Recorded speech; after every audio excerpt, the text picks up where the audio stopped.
L'ABC a choisi de renouveler son expérience à ProDurable cette année après le succès de la session précédente pour 3 raisons principales. La première, c'est pour partager nos nombreux projets que nous avons sur les 3 années qui viennent. Nous venons de sortir le bilan carbone version 8. Nous travaillons sur une nouvelle version du système de management gaz à effet de serre. Nous participons à un projet européen, Clean Foot, aux côtés de l'ADEME et bien sûr à l'initiative ACT. La deuxième raison, c'est pour avoir un stand et accueillir, renseigner les nombreuses organisations qui nous rejoignent et qui sont de plus en plus nombreuses. Et enfin, la troisième, c'est pour parler de l'initiative ACT, co-portée par l'ADEME et le CDP, pour laquelle l'association Bilan Carbone se félicite de rejoindre le projet.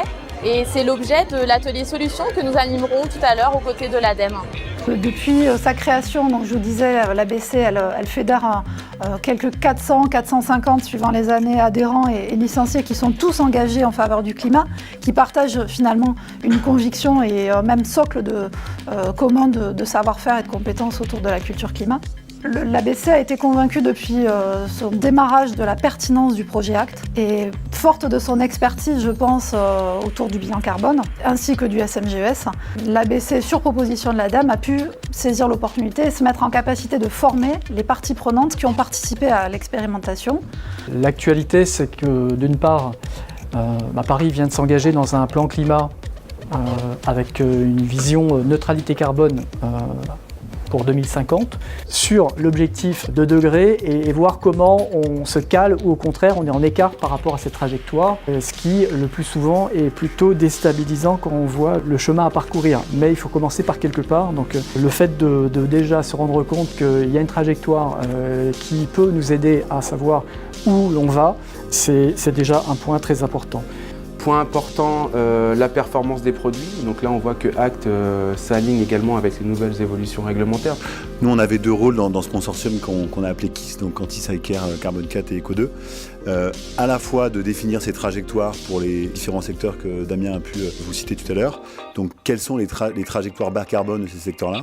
Premier point. Et deuxième point, c'est d'accompagner ces 30 PME et ETI à travers cette démarche ACT. Donc, les entreprises sont montées à bord relativement rapidement. Deuxième point, on a eu un taux de participation des entreprises qui était très bon. On avait 30 entreprises engagées, puis 29 ont été jusqu'au bout de la démarche. Le succès de la démarche se fait vraiment par ces 2 points-là. C'est peu importe le niveau de maturité et encore une fois, peu importe la taille de l'entreprise, chacun y a trouvé son compte par le fait que ça a aidé soit à structurer, soit à se positionner sur cette démarche bas carbone.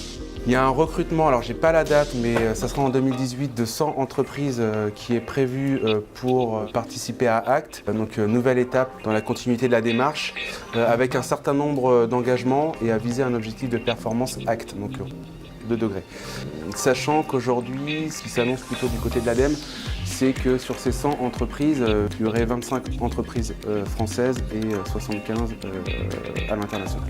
L'ABC s'apprête à lancer un parcours de formation complet et progressif dédié à l'ensemble des organisations, quel que soit leur niveau de maturité climat.